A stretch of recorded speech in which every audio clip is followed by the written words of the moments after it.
والصلاة والسلام على رسوله الكريم وعلى آله وصحبه أجمعين ومن تبعهم بإحسان إلى يوم الدين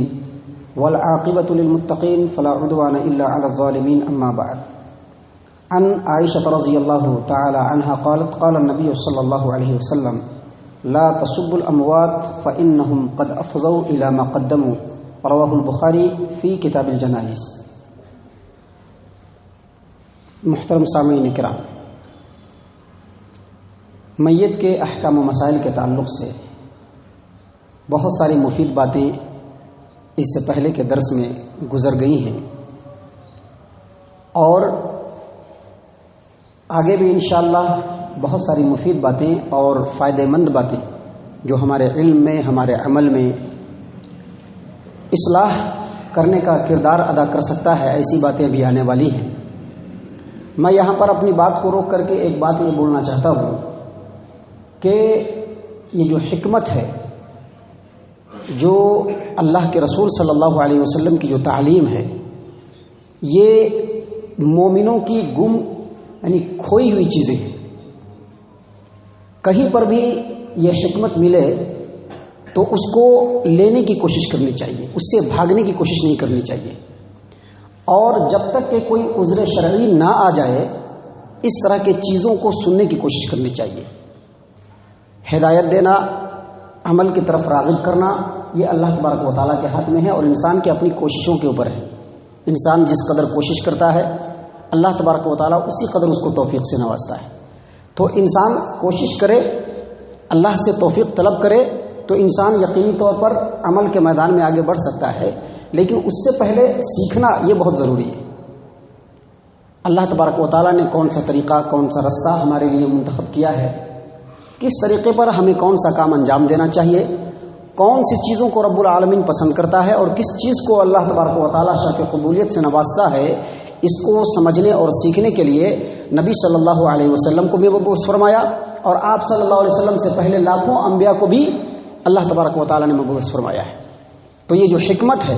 اس کو سیکھنے کی، اس کو پانے کی، اس کو سمجھنے کی ہر ممکن کوشش کی جانی چاہیے. اور یاد رکھیے،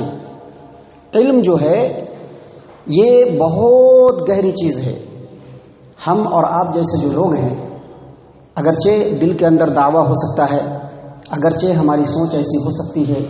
اگرچہ ہمارا خیال ایسا ہو سکتا ہے کہ ہم بہت کچھ جانتے ہیں، لیکن یاد رکھ لیجئے کہ ہم جیسے جو لوگ ہیں وہ علم کی بو بھی ابھی نہیں پا سکے ہیں. علم کی خوشبو جس کو کہتے ہیں، مہک، وہ بھی ہم لوگوں کو نہیں ملی ہے. علم تو وہ سمندر ہے کہ جب اہل علم کو انسان دیکھتا ہے تو سمجھ میں آتا ہے کہ علم کیا چیز ہے. ہم جیسے لوگ جو موٹے موٹے چھوٹے چھوٹے بات سیکھ چکے ہیں، سن کر علماء کی زبان سے سن کر کے، کہیں کہیں پر پڑھ کر کے ہم لوگوں نے جو موٹی موٹی باتیں سیکھی ہیں، یہ علم نہیں ہے بلکہ بس ایک جانکاری ہم نے حاصل کیا ہے. قرآن کریم کے اندر اللہ تبارک و تعالیٰ نے فرمایا ہے فَاسْأَلُوا أَهْلَ الذِّكْرِ إِن كُنتُمْ لَا تَعْلَمُونَ. اگر نہیں جانتے ہو تو اہل ذکر سے پوچھ لو. بس ہم لوگ ویسے ہیں، لیکن اس کا مطلب یہ نہیں کہ آگے علم کے راستے بند ہیں. ماں کے گود سے لے کر کے قبر تک علم سیکھنے کے بارے میں ہے کہ علم سیکھتے رہنا چاہیے انسان کو اور اس کے مطابق عمل کرنے کی بھی کوشش کرنی چاہیے. رب العالمین سے توفیق بھی مانگنا چاہیے اور ہدایت کی بھی اللہ تبارک و تعالیٰ سے دعا کرنی چاہیے. تو انہی سب چیزوں کو پیش نظر رکھتے ہوئے یہ میت کے احکام و مسائل کے تعلق سے بہت ساری باتیں آپ کے سامنے سے گزری ہیں اور آگے بھی آنے والی ہیں. آج کے اس جو ہمارا جو آج کا درس ہے، اس میں جو ہم نے موضوع بنایا ہے وہ کل کے ہی موضوع سے تعلق رکھتا ہے. یعنی چند ایسی چیزیں ہیں جو انسانوں نے اپنے طور پر میت کے موت کے وقت میں گھڑ لیا ہے. مثال کے طور پر میں نے کل آپ کے سامنے بیان کیا تھا کہ میت کے نام سے قرآن خوانی کی جاتی ہے. اس کا ثبوت قرآن و حدیث کے اندر نہیں ہے.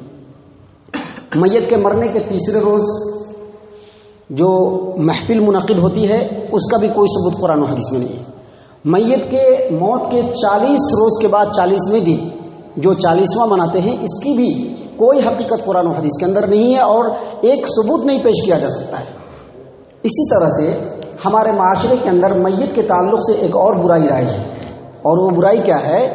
کہ اگر مرنے والا ہماری پسند کے مطابق نہ ہو، چاہے وہ مذہبی طور پر ہمارا پسندیدہ نہ ہو یا ہمارے ذہنی طور پر ہمارا پسندیدہ نہ ہو، تو ایسے میت کے تعلق سے کبھی کبھی ہماری زبانیں پھسل جایا کرتی ہیں اور اس کے شان میں ہم لوگ گستاخی کر بیٹھتے ہیں، کبھی کبھی گالی بھی دے دیتے ہیں، جبکہ ہماری تعلیم ہم کو یہ بات بالکل نہیں سکھلاتی ہے۔ ابھی آپ کے سامنے صحیح البخاری کتاب الجنائز باب ما ینہا عن سب الموتى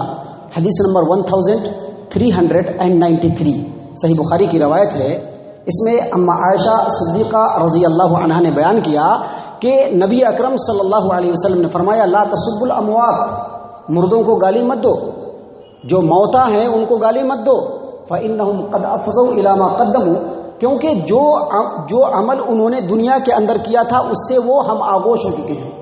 یعنی ان کے عمل کے حساب سے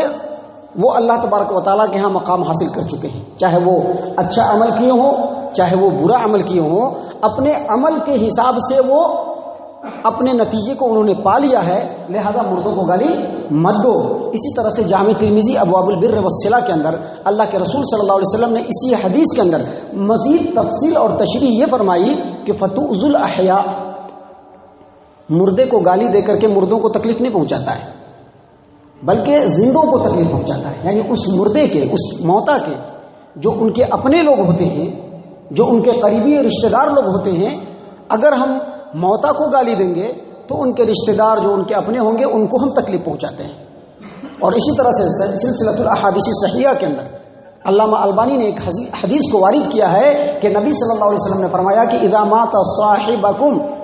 صاحبکم فدعوه، اگر تمہارا کوئی ساتھی مر جائے تو اس کو چھوڑ دو، اس کو گالی مت دو، برا بھلا مت کہو۔ اس سلسلے میں علامہ امیر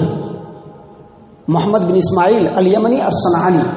بلوغ المرام کی شرح کرتے ہوئے لکھا ہے کہ پہلی جو حدیث ہے جو اما عائشہ صدیقہ رضی اللہ عنہا کی ہے، اس حدیث سے یہ ثابت ہوتا ہے کہ مردے کو گالی دینا، برا بھلا کہنا، اس کی برائی بیان کرنا یہ بالکل حرام ہے، یہ بالکل حرام ہے کہ کوئی بھی موتا ہو اس کو برا بھلا کہنا یا اس کی برائیوں کو ذکر کرنا، یہ دو بھی حرام ہے، الا یہ کہ اگر کوئی راوی ہے جو دین کی بات لوگوں تک پہنچاتا ہے، اگر وہ دین کی بات میں کچا ہے یا جھوٹا ہے یا اس طرح کی کوئی چیز اس کے اندر موجود ہے تو اس کو ظاہر کرنا بالکل ضروری ہے۔ اور اسی طرز کو اور اسی نہج کو محدثین نے اپنایا، اور ایک راوی کے موت کے بعد بھی ان کے اندر جو کمی تھی اس کو واضح کیا۔ اس کی وجہ بس یہ تھی کہ شریعت کا جو حکم تھا یہ بہت اہم ترین تھا، اور کن سے حاصل کیا گیا ہے ان کے حالات کو بیان کرنا بہت ضروری ہے۔ اور اسی چیز کو سامنے رکھتے ہوئے بعض علماء نے یہ بھی کہا ہے کہ چاہے مرنے والا کافر ہو، فاسق ہو، فاجر ہو یا مسلمان ہو، اس کی برائی بیان نہیں کرنا ہے۔ اور علامہ سلیم ہلالی انہوں نے بھی اسی بات کو کہا ہے کہ میت کی برائی بیان کرنا بالکل ناجائز ہے۔ تو ایک بات یہ ہے، اور دوسری بات جو ہمارے معاشرے کے اندر پائی جاتی ہے کہ اگر کوئی آدمی مر جاتا ہے تو اس کو ہم مرحوم کہتے ہیں، مرحوم فلاں، یا پھر پیپر میں آتا ہے، میگزین میں آتا ہے کہ مرحوم فلاں انتقال کر گئے یا مغفور فلاں انتقال کر گئے، یا ہماری طرف بہت سارے ہندی پیپروں میں آتا ہے سورگیے فلاں، یعنی جنتی فلاں۔ تو یہ جو مرحوم، یہ سورگیے اور یہ مغفور جو ہے، ایسے جو لفظ استعمال کیے جاتے ہیں یہ بالکل ناجائز ہے۔ اور کیوں ناجائز ہے؟ کیونکہ مرحوم کا مطلب ہوتا ہے جس کے اوپر رحم کیا گیا، جس کے اوپر رحم کیا گیا، اور مغفور کا مطلب ہوتا ہے جس کو بخش دیا گیا۔ اور سورگیہ اور جنتی کا مطلب سمجھتی ہے کہ دنیا میں ہی لوگوں نے فیصلہ کر دیا کہ یہ جنتی ہے۔ تو یہ ساری چیزیں چونکہ اللہ تبارک و تعالیٰ کے علم سے تعلق رکھتی ہیں۔ ہم اس دنیا کے اندر ہیں، جو آدمی مرنے والا مرا ہے بظاہر کتنا متقی اور پرہیزگار کیوں نہیں ہے، لیکن ہم نہیں سمجھ سکتے ہیں کہ ان کا کیا انجام ہونے والا ہے۔ آپ نے سنا ہوگا اللہ کے رسول صلی اللہ علیہ وسلم کی حدیث ہے، ایک آدمی جو قیامت کے میدان میں ہوگا، اس کے پیٹ کی اتڑی باہر نکلی ہوگی اور وہ چکی کی طرح گھوم رہا ہوگا۔ لوگ ان سے کہیں گے کہ بھائی تم جہنم کے اندر دکھ رہے ہو اور اس طرح سے تم چکی کے اوپر نچ رہے ہو، حالانکہ تم دنیا میں بہت زیادہ برائیوں سے روکتے تھے، بہت زیادہ لوگوں کو نیکی کی طرف ابھارتے تھے۔ تو کیا ہے کہ مرنے والا ظاہری جو اس کی وضاحت ہے، ظاہری جو اس کی پہچان ہے وہ کیسا ہے ہم صرف ظاہری دیکھ رہے ہیں، لیکن مرنے کے بعد اس کا کیا انجام ہو رہا ہے یہ اللہ تبارک و تعالیٰ کے علاوہ کوئی نہیں جانتا۔ لہذا کسی بھی میت کے لیے مغفور اور مرحوم اور سورگیہ یا جنتی اس طرح کے الفاظ استعمال کرنا یہ قطعی طور پر جائز نہیں ہے۔ اس سلسلے میں فتاوی اللجنۃ الدائمہ للافتاء والارشاد، اللجنۃ الدائمہ للافتاء والارشاد سعودی عرب کی مستقل فتویٰ کمیٹی ہے، اور اس کی ایک مستقل کتاب ہے، اس کے والم نمبر 9 پیج نمبر 141 کے اوپر علماء کی ایک جماعت نے یہ فتویٰ دیا ہے کہ اس طرح کے الفاظ استعمال کرنا کسی بھی اعتبار سے صحیح نہیں ہے، اور اس کی وجہ انہوں نے وہی لکھی ہے کہ اس کا علم صرف اللہ تبارک و تعالیٰ کو ہے۔ اور اسی طرح سے حافظ ابن باز رحمہ اللہ، جو کہ اب علم و فضل کے میدان میں، تقوی اور طہارت کے میدان میں بہت اونچا مقام رکھتے ہیں، انہوں نے اپنے فتویٰ کی کتاب میں لکھا ہے کہ مرحوم، مغفور، سورگیے اور جنتی اس طرح کے جو لفظ استعمال کرتے ہیں یہ تمام کے تمام غیب سے تعلق رکھتے ہیں۔ مرنے کے بعد انسان کس حالت میں ہے یہ غیب ہے۔ ہم اگر اس کو مرحوم کہتے ہیں تو گویا ہم یہ دعویٰ کر رہے ہیں کہ اس کے اوپر رحم کر دیا گیا، اور اگر ہم اس کو مغفور کہتے ہیں تو اس کا مطلب ہے کہ اس کو بخش دیا گیا، اور اگر اس کو جنتی کہتے ہیں تو گویا کہ ہمارا یہ دعویٰ ہے کہ وہ جنتی ہے۔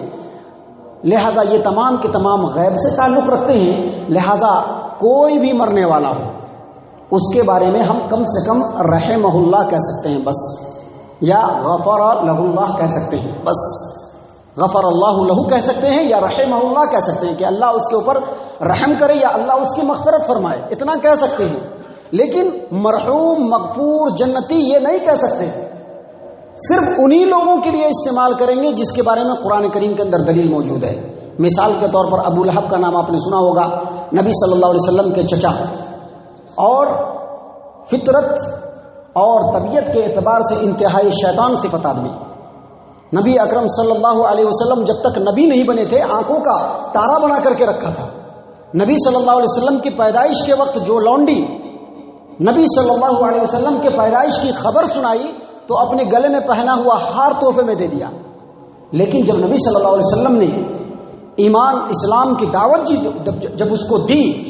تو فوراً وہ کہہ بیٹھا کہ تبا لک یا محمد فی سائر الیوم، آج پورے دن تیرے تباہ و برباد ہو جائے تیرے ہاتھ اے محمد صلی اللہ علیہ وسلم۔ تو اللہ تبارک و تعالیٰ نے اس کے بارے میں تبت یدا ابی لہب و تب، کہ ابو لہب کے ہاتھ ٹوٹ گیا اور وہ ہلاک و برباد ہو گیا، اللہ تبارک و تعالیٰ نے قرآن میں کہا ہے۔ اسی وجہ سے صحیح البخاری کے اندر ہی